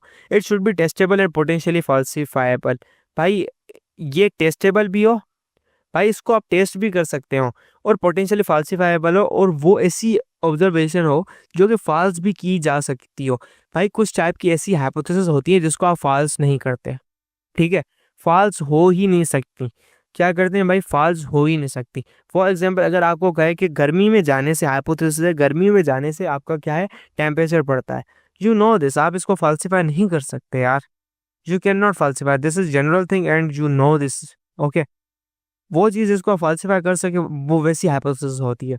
डिडक्शन क्या है भाई, आपने जो स्टेटमेंट दे दी कि यार फॉर एग्जांपल प्लाज्मोडियम कॉज है मलेरिया का, मतलब ये चीज़ ऐसे है, एक प्लाज्मोडियम क्या है, एक पैरासाइट है या एक चीज़ है जो कि एक ह्यूमन सेल के अंदर चली जाती है, ह्यूमन बॉडी के अंदर, और ये मलेरिया कोज करती है जो कि आपको होता है। तो हमें ऐसी चीज़ मिली जो कि नॉर्मल सेल के अंदर नहीं होती और इसके अंदर है, तो हमने क्या किया, Plasmodium is the cause of malaria. अगर प्लाज्मोडियम कोज है मलेरिया का, तो उन तमाम वो तमाम जो पेशेंट है जो मलेरिया से लड़ रहे हैं, उन तमाम के अंदर ये प्लाज्मोडियम पाया जाएगा। तो भाई हमारे पास ये एक डिडक्शन निकली, अगर if Plasmodium is the cause of malaria then all the malaria patients have Plasmodium in their cell, तो ये हमें डिडक्शन मिली। तो भाई हमें इफ मिला हुआ है ना, अगर ये ऐसा केस है तो हमें इस इफ को भाई हमें एक्सपेरिमेंट करना पड़ेगा इस इफ का। तो और एक्सपेरिमेंट करने के बाद जो रिजल्ट आएगा वो जो आगे वाली स्टेटमेंट है देन है, वो उसको ट्रू करेगा या गलत करेगा। डिडक्शन निकल गई, तो इफ वाली स्टेटमेंट को हम टेस्ट करते हैं जो हमने निकाली है एक्सपेरिमेंटेशन के अंदर। हम भाई वो तमाम पेशेंट ले आएंगे जिनको मलेरिया है, उनकी टेस्टिंग करेंगे, पता चलेगा उनके अंदर है मलेरिया प्लाज्मोडियम या नहीं। वो होती है एक्सपेरिमेंटेशन। एक्सपेरिमेंटेशन क्या है, एक मेथड होता है जो कि आपकी हाइपोथेसिस को टेस्ट करता है सही है गलत है, ठीक है, मैं भी सही हो मैं भी गलत हो, आपको पता चल जाएगा भाई हाइपोथेसिस गलत है या सही है। गलत होती है फिर से आपको न्यू हाइपोथेसिस बनानी पड़ती है, देन अगेन एक्सपेरिमेंट करना पड़ता है। एक्सपेरिमेंटेशन के बाद अगर वो सही आ गई है then summarisation of the result, आप रिजल्ट को समरी बनाते हैं, ठीक है, मतलब रिजल्ट की आप समरी क्या बनाते हैं, बेसिकली ये जो चीज़ होती है ना, आपका जो रिजल्ट आया है इसके अंदर आप पूरी समरी बताते हैं, आपने किस टेम्परेचर पे ये रिएक्शन ये आपने स्टडी की है, आपने क्या सिनेरियो लिया है, आपने कौन से बंदे लिए हैं, आपने कितनी उम्र के बंदे लिए हैं, आपने कौन सा इंस्ट्रूमेंट यूज़ किया, आपने कितनी देर में उनका जो रिजल्ट टेस्ट किया है, आपने कौन सी मशीन यूज़ की, सारी समरी देनी पड़ती है। जैसे पूरी दुनिया के अंदर मैंने आपको बताया कोलैबोरेटिव फील्ड है ना, आपने समरी बनाओगे तो बाकी दुनिया के रिसर्चर और साइंसदान भी इसको जो है ना टेस्ट करेंगे अपने हिसाब से।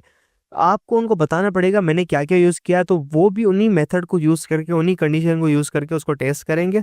टेस्ट करने के बाद वैलिड होगी तो वो लॉ बनेगा, कानून बनेगा। अगर उनका गलत आ रहा है और आपके लिए सही आ रहा है उन्हीं सेम कंडीशन में, मतलब वो लॉ नहीं होगा, वो एक भाई जनरल चीज़ है, वहाँ पे काम करेगी और ये एक प्रॉपर चीज़ नहीं है, ठीक है। तो ये एक समराइजेशन होती है, the biologist gather actual quantitative data, पूरा डेटा भाई जो है कलेक्ट किया जाता है, from experiment this data arrange to draw result, भाई रिजल्ट ड्रा करने के लिए बनाया जाता है। एक्सपेरिमेंट आप अगेन अगेन करेंगे और उस एक्सपेरिमेंट के बाद रिजल्ट आएगा, रिजल्ट के बाद पूरा आप मेथड समझाओगे मैंने क्या क्या कौन से स्टेप में क्या किया, फिर कौन सा टेम्परेचर लिया, कहाँ पे भाई मैं ये सारा जो है ना एक्सपेरिमेंट करवा कर रहा हूँ, और कौन से कंट्री के लोग हैं, कितनी उम्र के लोग हैं, लड़कियां कितनी हैं, लड़के कितने हैं, वगैरह वगैरह सब देना पड़ता है।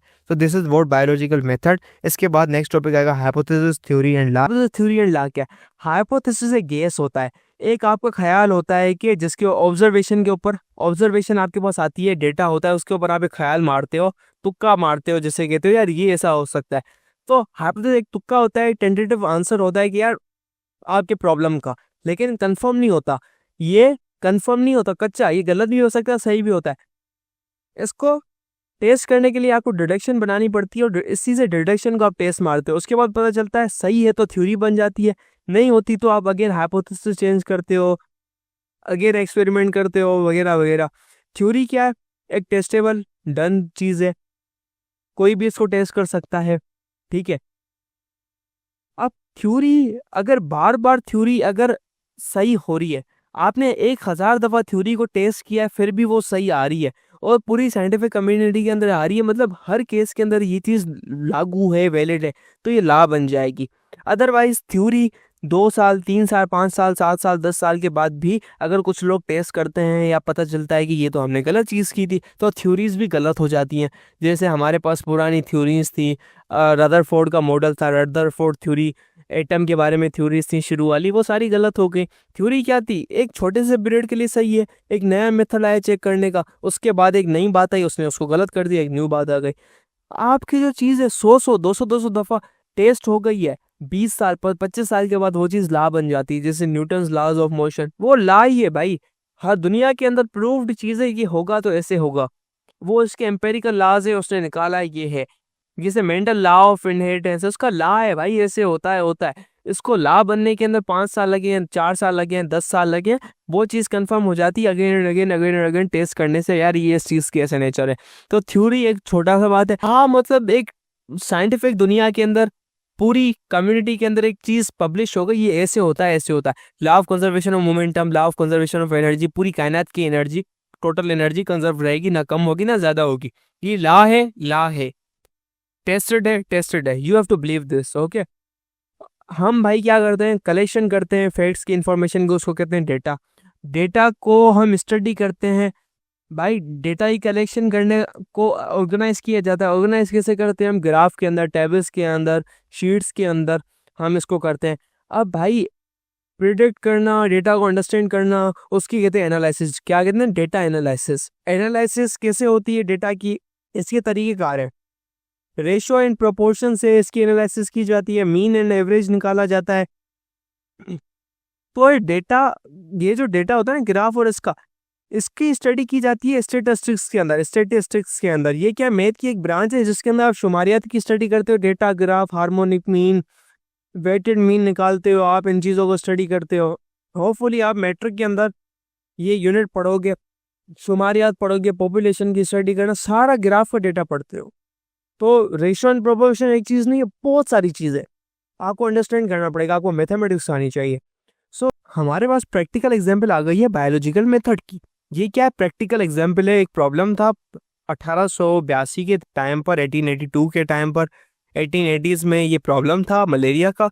तो इसके लिए हमें ये एक मेथड ऑफ स्टडी चाहिए था एंड ये ऐसे काम हुआ था, ठीक है। मलेरिया के अंदर क्या होता है, आपको बुखार होता है, आपका टेम्परेचर बढ़ जाता है, आपको दांत कप आ रहे होते हैं रात के टाइम पे, आपको मतलब सर्दी इससे होती है, पूरी बॉडी के अंदर आपके श्रिंकिंग कर रही होती है, पूरी बॉडी आपकी शिवरिंग मार रही होती है। सो सबसे पहला बायोलॉजिकल मेथड का जो वे है वो है कॉज ऑफ मलेरिया मालूम करना कि क्या है, आपको ऑब्जर्वेशन करनी पड़ेगी। तो कॉज ऑफ मलेरिया 19वीं सेंचुरी के अंदर भाई ये माना गया था, ऑब्जर्वेशन की गई थी यार मलेरिया पेशेंट का क्या लिंक है मार्शी एरियाज के साथ। फिर ये ऑब्जर्वेशन हुई भाई मार्शी एरिया का पानी पीने से मलेरिया नहीं हो रहा, क्विनिन एक ड्रग है वो ट्रीट कर रही है मलेरिया को। प्लाज्मोडियम पाया जाता है मलेरिया पेशेंट के अंदर। तो हाइपोथेसिस ये बनी, ये तीनों चीजें इतनी काम की नहीं थी, ये जो चौथी चीज थी वो बड़ी इंपॉर्टेंट थी। तो फ्रेंच फिजिसिस्ट थे लेवरन, 1882 के अंदर इन्होंने हाइपोथेसिस थी कि यार प्लाज्मोडियम कॉज है मलेरिया का, क्योंकि वही लग रहा था। हाइपोथेसिस क्या होती है, गैस होता है। अब इसकी डिडक्शन हमें निकालनी पड़ेगी, इसको हम टेस्ट करेंगे कि यार है ऐसा या नहीं है। डिडक्शन क्या थी, डिडक्शन ये थी अगर यार प्लाज्मोडियम कॉज है मलेरिया का, तो तमाम पेशेंट्स के अंदर, तमाम मलेरिया के पेशेंट्स के अंदर प्लाज्मोडियम पाया जाएगा। अगर ऐसा होगा तो मलेरिया ही कॉज होगा प्लाज्मोडियम का। तो अब हमें एक्सपेरिमेंट करना पड़ेगा इस डिडक्शन के बारे में। हमने भाई दो ग्रुप्स होते हैं, एक होता है कंट्रोल ग्रुप, एक होता है एक्सपेरिमेंटल ग्रुप, ठीक है। कंट्रोल ग्रुप क्या होता है भाई, सही चीज का ग्रुप होता है, सही चीज का ग्रुप होता है, वो लोग जो बिल्कुल सही थे, हेल्दी पीपल था। एक्सपेरिमेंटल ग्रुप जिनके ऊपर एक्सपेरिमेंट करना है, जिनका ब्लड चेक करना है भाई इनको मलेरिया है या नहीं है, सॉरी इनके ब्लड के अंदर प्लाज्मोडियम है या नहीं है, लेकिन इनको मलेरिया है जरूर। कंट्रोल ग्रुप हमें कंफर्मेशन बताएगा। तो एक्सपेरिमेंटल ग्रुप के ऊपर काम किया, कंट्रोल के अंदर भी 100 मरीज यहाँ से ली, 100 बंदे यहाँ पर थे हेल्दी पर्सन, 100 मरीज यहाँ पर थे। एक्सपेरिमेंटल ग्रुप के अंदर तमाम को हमें रिजल्ट क्या मिला, तमाम के जो ब्लड के अंदर प्लाज्मोडियम था। बड़ी हैरानकुन बात है, ठीक है, मतलब Plasmodium is the cause of malaria नहीं, हमें हेल्दी लोगों को भी चेक करना पड़ेगा यार वो उनको है या नहीं है। तो हेल्दी लोगों में से 100 में से 7 लोगों को था। हमने कहा यार मतलब हेल्दी लोगों को भी ये मतलब प्लाज्मोडियम कॉज नहीं है मलेरिया का। लेकिन बाद में पता चला ये जो 7 लोग थे ना, इनको मलेरिया ताज़ा ताज़ा लगा था। ये इंक्यूबेशन पीरियड के अंदर थे ये लोग साथ के साथ। इंक्यूबेशन पीरियड क्या होता है, बड़ा एमसीक्यू है, सवाल आ सकता है, what is incubation period. Incubation period वो होता है टाइम जब आपको किसी मलेरिया के आपको जो है मच्छर ने काटा, ठीक है, से लेकर आपको सिम्टम्स जाहिर हुए, आपको बुखार हुआ, आपको ठंड लगना शुरू हुई, इसको होने में भी हफ्ता, 5 दिन, 3 दिन, 4 दिन लगते हैं, 4 दिन लगते हैं। तो ये 4 दिन का पीरियड इंक्यूबेशन पीरियड कहते हैं, जब तक वो आपके पास सिम्टम्स जाहिर हो। तो वो लोग इस काम पर थे तो उनको हमें लगा ये हेल्दी लोग हैं, हकीकत में इनको भी मलेरिया था। Got it. तो हफ्ते के बाद हमें पता चला कि ये जितने भी 7 लोग थे इनको मलेरिया हो गया। मतलब इससे ये बात कंफर्म हुई कि भाई malaria is the cause of, भाई plasmodium is the cause of malaria. जिस बंदे ने भी लेबर ने ये काम किया, अब ये क्या करेगा, रिपोर्ट, रिजल्ट को रिपोर्ट करेगा। पूरा ये जो मेथड था इसकी पूरी शीट बनाएगा 30-40 पेजेस की। ये क्या बनाएगा, रिपोर्ट बनाएगा। रिपोर्ट के अंदर क्या बताएगा भाई, एक्सपेरिमेंट बताएगा, पूरा डिस्कस करेगा इसने कैसे कैसे किया। दूसरी चीज मेथड बताएगा। तीसरी चीज बताएगा भाई इसने क्या क्या काम किया है, कौन से टेम्परेचर में भी किया है, कौन से ट्रिक्स अप्लाई किए हैं और कौन से पेशेंट लिए। चौथा उसके बारे में डिटेलिंग बताएगा, कौन से इंस्ट्रूमेंट यूज किए हैं, क्या टेक्निक्स है। हर चीज को डिटेल के अंदर 30-40 पेजों में बता के पब्लिश करेगा। पब्लिश नहीं करेगा, साइंटिफिक कम्युनिटी में भेजेगा। तो साइंटिफिक कम्युनिटी देखेगी यार इसने इस तरीके कार से काम किया। बाकी जो भी साइंटिस्ट बायोलॉजिस्ट होंगे वो इस काम को फिर से चेक करेंगे, बोलेंगे हम भी इसी तरीके से जो है एक्सपेरिमेंट करते हैं, रिजल्ट आता है नहीं। तो इन तमाम तरीके के बकार के बाद हमें पता चलेगा यार यही प्रॉब्लम है, सब लोगों का आ जाएगा। तो ये कंफर्म हो जाएगा यार ये इशू है। तो पब्लिकेशंस आ जाएंगी, न्यूज़ों के अंदर आएगा, मिठाई बढ़ जाएगी, ये वो हो जाएगा, सारा हो जाएगा। नाउ दूसरी चीज़ से स्प्रेड ऑफ मलेरिया को मालूम करना। यार स्प्रेड कैसे हुआ है ये मलेरिया, इसके ऊपर भी हमारे ऊपर काम हुआ पड़ा था। बेसिकली इसकी रिकॉग्निशन ऐसे हुई, हमारे पास कुछ लोग थे जिसने इसके ऊपर काम किया। यार ऑब्जर्वेशन मिली यार गंदा पानी है उसके, वहाँ पे जो लोग हैं रहते हैं उनको हो सकता है, वहाँ पे मस्कीटोज ब्रीड करते हैं और वहाँ से मिलता है। तो अजम्पशन ये थी भाई मलेरिया मार्शस के साथ एसोसिएटेड है। और दूसरी चीज़ हमें ये पता चला यार मार्शस का पानी पीने से मतलब मलेरिया के ऊपर कोई इफेक्ट नहीं पड़ रहा, मतलब लोगों को मलेरिया नहीं हो रहा। तो क्या सीन था भाई, मार्श एरियाज वो होते हैं जहाँ पे पानी होता है, उसके अंदर जो है आपके पास लॉन्ग टाइम तक होते हैं पानी, या तुम छोटी सी नदी नदी नदी टाइप कह लो, उसके अंदर जो होता है ना पौधे वगैरह हो जाते हैं, ग्रीनरी वगैरह होती है, वो तो होते हैं। तो कुछ गांव के लोग होते हैं वो वहाँ से पी रहे होते हैं, वो होता है मार्शी एरिया, ये बता दूं तो, क्योंकि मैं बताना भूल गया था। सो यहाँ से हमें मिला यार इसके ऊपर काम किया गया कि मतलब क्या हो सकता है। तो एफ ए किंग अमेरिकन बंदा था, एफ ए किंग। तो उसने 20 ऑब्जर्वेशन ली 1883 के अंदर, जिसके अंदर इसने मालूम किया स्प्रेड ऑफ मलेरिया क्या था। तो भाई उसकी ऑब्जर्वेशंस क्या थी, वो लोग जो घर के अंदर सोते हैं ना, तो मतलब उनको क्या होता है, वो मलेरिया बहुत ज़्यादा कम लगता है। वो लोग जो कि फायर नेट्स पर सोते हैं उनको कम है। फायर नेट्स क्या होता है, कंबल कर लिया, नेट कर ली, चादर कर ली, उनको मलेरिया कम होता है। एंड वो लोग जो कि धुएं वाली जगहों पर होते हैं या धुएं वाली जगहों पे सोते हैं उनको भी मलेरिया कम होता है। और वो लोग जो बाहर सोते हैं उनको ज़्यादा होता है, आउटडोर, खुले के अंदर, हवा के अंदर, छत के अंदर, दालान के अंदर, मतलब जहाँ पे हवा हो, खुला माहौल हो, बाहर की फिजा हो, तो वहाँ पे ज़्यादा चांसेस थे। तो उसको लगा कि यार, उसको पता चला कि यार मस्कीटोज जो है ना कॉज है मलेरिया के। क्योंकि बेसिकली ये पता चलता है हमारे यहाँ पे मलेरिया, लोगों को पता होता है यार मच्छर ज़्यादा है हमारे इलाके के अंदर। तो ये पता चला है ये मस्कीटो हो सकता है, this is the kind of thing, ये है या नहीं है। तो प्लाज्मोडियम के ऊपर काम किया, 2 डिडक्शन निकली। एक डिडक्शन दिया प्लाज्मोडियम मस्कीटो के अंदर होना चाहिए, या एक मस्कीटो, नॉर्मल मस्कीटो मलेरिया के पेशेंट से अपने अंदर प्लाज्मोडियम उठाता है, देन दूसरे को जब बाइट करता है तो उसको भी जाके लग जाता है। तो दूसरी वाली डिडक्शन सही हुई, तो इसके ऊपर काम किया गया। तो जो काम किए गए, एक एनोफिलिस मस्कीटो के ऊपर काम किया गया। वो ऐसे किया, एक बंदे ने एक जो है मलेरिया के पेशेंट को बाइट करवाया मस्कीटो से, फिर उस मस्कीटो को मार दिया। तो उसके पेट को जब काटा गया और देखा गया, उसके पेट के अंदर प्लाज्मोडियम था। ये केस। दूसरी बात, रोज एक बंदा था, नेक्स्ट रोज, उसने क्या करवाया, इस पर उसके ऊपर, चिड़िया के ऊपर ये काम करवाया। इसने क्या किया, क्यूलेक्स टाइप की मस्कीटोज उठाए, उसने क्या किया, उसको बाइट करवाया स्पेरोस को। वो स्पेरोस जिनको मलेरिया था, मलेरिया वाले स्पेरोस को बाइट किया उस मच्छर ने, क्यूलेक्स ने। अब इसको भी मलेरिया आ गया। अब हेल्दी स्पेरोस को जाके इस मलेरिया, इससे क्या कहते हैं, इस मस्कीटो ने बाइट किया, ये हेल्दी थे, इनको भी हफ्ते के बाद मलेरिया हो गया और इनकी भी तबीयत खराब हो गई।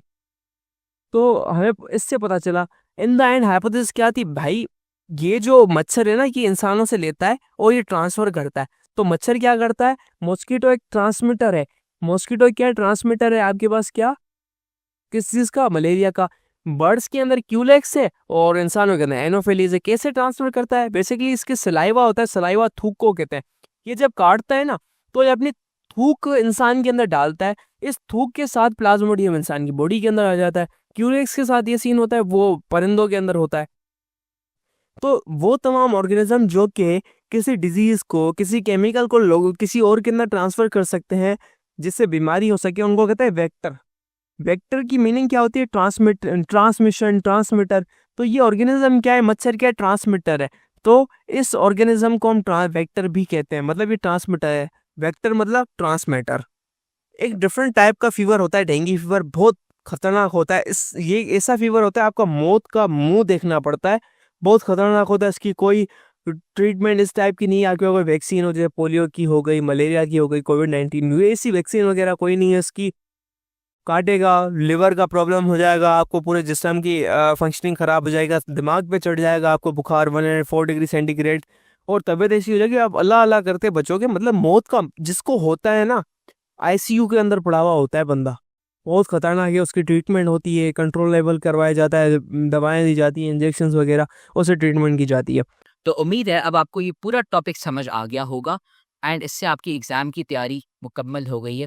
वापसी कमेंट सेक्शन में हमने यहाँ पे फ्री के नोट्स डाले हुए हैं टॉपर बच्चों के, तो वो नोट्स जाके आप गूगल ड्राइव की लिंक से वसूल कर लें। और अब बात आती है एंड ऑफ चैप्टर क्वेश्चंस की।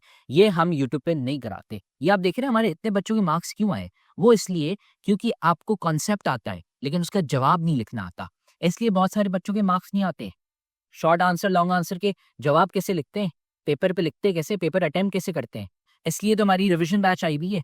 रिवीजन बैच में हम आपको सिखाते हैं कि जवाब कैसे लिखते हैं, पेपर कैसे अटेम्प्ट करते हैं। ये कोई नहीं सिखाता आपको पूरे पाकिस्तान में। और साथ में हम आपको 3 गेस्ट पेपर देते हैं, जिससे हमारा आधे से ज़्यादा 70% पेपर तो लग ही जाता है। तो इसलिए तो हमारे इतने सारे बच्चे हैं जिनके 90% से ज़्यादा मार्क्स आ जाते हैं। तो अगर आप हमारी रिवीजन बैच ज्वाइन करना चाहते हैं ताकि आपके भी 90% से ज़्यादा मार्क्स आएँ, तो आप ज्वाइन कर सकते हैं। पाकिस्तान की बेस्ट फैकल्टी है यहाँ पे। 800 रुपए आपने ये दे दिए, 2 महीने हम आपको ए टू ज़ी सारी तैयारी करा लेंगे। और अगर आप सारे सब्जेक्ट्स के लेना चाहते हैं तो ये 3000 रुपए होंगे 7 सब्जेक्ट्स के। तो आप हमें इस व्हाट्सएप नंबर पे मैसेज कर लें, हम आपको रिवीजन बैच में ऐड कर लेंगे और आपको सिखाएंगे कि बोर्ड में टॉप कैसे करते हैं।